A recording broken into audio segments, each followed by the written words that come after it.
Assalamualaikum warahmatullahi wabarakatuh. Apa kabar teman-teman semua? Ketemu lagi dengan saya Ahmad di Jamalnet. Oke teman-teman, sebelumnya saya ucapkan terima kasih karena sudah menonton video ini. Dan untuk yang baru bergabung dan belum klik tombol subscribe, kalau Anda merasa video ini bermanfaat, jangan lupa klik tombol subscribe dan boleh like kalau suka video ini.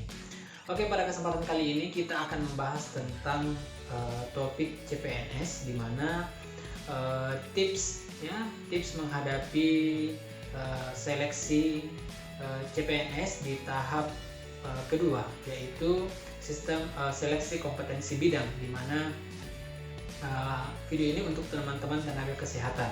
Jadi di sini saya ingin bagi pengalaman. Saya pernah ikut tes CPNS tenaga kesehatan dan saya juga sudah menginterview beberapa teman-teman yang tahun lalu yang pernah mengikuti tes CPNS untuk tenaga kesehatan. Dan mungkin ini informasi yang teman-teman cari selama ini, karena mungkin kalau teman-teman lihat di buku-buku untuk CPNS itu hanya membahas tentang soal-soal secara umum. Saya juga sudah punya bukunya dan saya lihat soal-soalnya memang sangat terbatas, hanya pada soal-soal tentang penyakit-penyakit. Sementara saya tanya teman yang ikut tahun lalu yang tenaga kesehatan, itu soalnya sudah sangat beragam, tidak hanya tentang penyakit tetapi juga tentang berbagai hal. Nah, hal-hal itu apa saja? Nonton terus di Jamalnet. Oke, langsung saja. Yang pertama, tips menghadapi seleksi kompetensi bidang untuk tenaga kesehatan. Di sini saya sudah punya contekannya.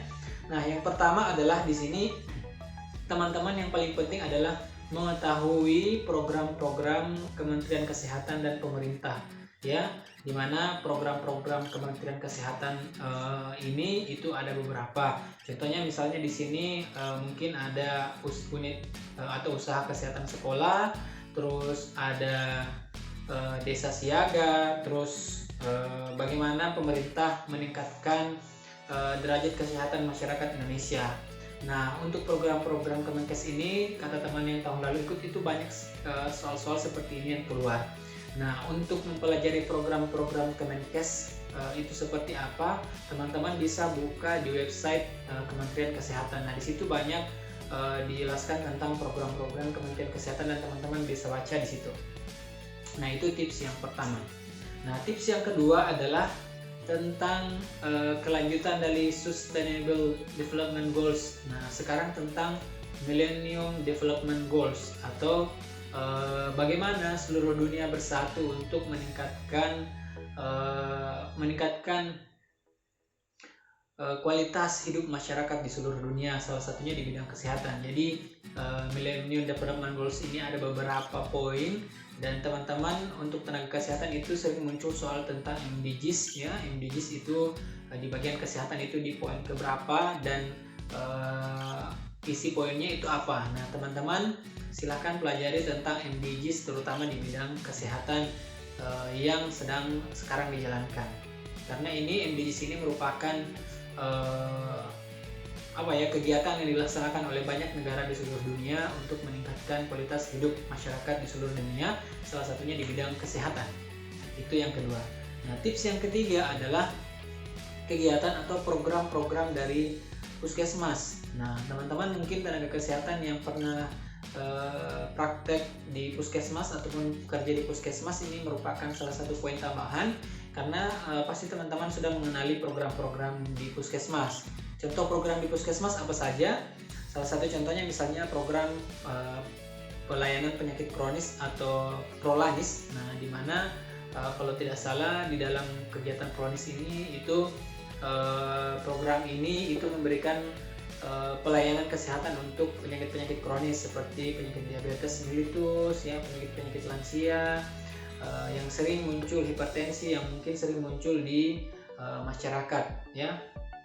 Contoh program yang kedua misalnya adalah program Posyandu. Nah, kita ketahui bahwa di Puskesmas, ya, hampir di seluruh Puskesmas di Indonesia itu memiliki program Posyandu. Salah satu contohnya adalah Posyandu Balita, di mana di Posyandu Balita itu ada berapa meja, itu teman-teman perlu ketahui.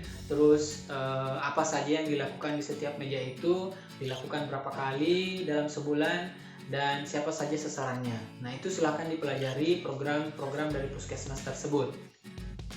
Terus yang keempat adalah ketahui tanggal dari hari-hari kesehatan nasional. Contohnya misalnya Hari Kesehatan Nasional di Indonesia itu contohnya masuk pada tanggal 12 November. Terus contoh hari kesehatan yang berhubungan dengan kesehatan yang lain, misalnya Hari AIDS sedunia itu tanggal berapa. Terus Hari Cuci Tangan sedunia itu tanggal berapa. Nah, itu mungkin teman-teman perlu ketahui karena beberapa sumber juga mengatakan bahwa soal-soal seperti ini itu mungkin kadang itu muncul. Itu tips yang keempat. Tips yang kelima, yang terakhir adalah teman-teman mungkin perlu ketahui tentang JKN. Apa itu JKN? Kalau dulu JKN itu kita sebut dengan ada mungkin Askes ya, terus program-program asuransi kesehatan, atau yang sekarang kita sebut dengan JKS atau Jaminan Kesehatan Nasional. Nah, seperti kita ketahui sekarang pemerintah menggalakkan JKN, itu salah satu produknya adalah BPJS atau Badan Penyelenggara Jaminan Sosial. Nah, BPJS ini ada yang mandiri, ya ada juga yang mungkin tidak mandiri. Nah, berapa iurannya yang perlu dibayar? Nah, itu teman-teman perlu ketahui untuk setiap kelas-kelasnya. Ingat, kalau dulu itu sempat ada isu bahwa iuran dari JKN itu akan dinaikkan. Nah, sampai tahun ini itu tidak disetujui, jadi iuran JKN-nya tetap sama. Nah, untuk iuran-iurannya berapa itu teman-teman perlu ketahui, setiap kelas itu berapa. Terus salah satu contoh selain BPJS itu ada BPJS Tenaga Kerja. Nah, itu juga mungkin teman-teman bisa pelajari terkait produk tersebut, bagaimana iurannya, terus bagaimana ketentuannya. Nah, mungkin itu teman-teman yang perlu pelajari. Nah, itu dia 5 tips yang untuk teman-teman tenaga kesehatan yang sebaiknya dipelajari untuk menghadapi SKB atau seleksi kompetensi bidang. Saya tidak menjamin bahwa soal-soal itu muncul, tetapi berdasarkan pengalaman teman-teman, pengalaman saya dan beberapa teman-teman yang lain yang ikut dalam penyelenggaraan SKB kesehatan tahun lalu dan beberapa tahun sebelumnya, serta beberapa referensi, ini adalah informasi-informasi yang saya dapatkan. Semoga saya masih bisa membuat video-video yang lain, mungkin lebih spesifik terkait soal-soal yang muncul ya, dan kita bisa bahas. Dan kalau teman-teman suka saya membuat video seperti itu, silahkan komen di bawah soal seperti apa dan apakah teman-teman ingin dibuatkan video seperti itu.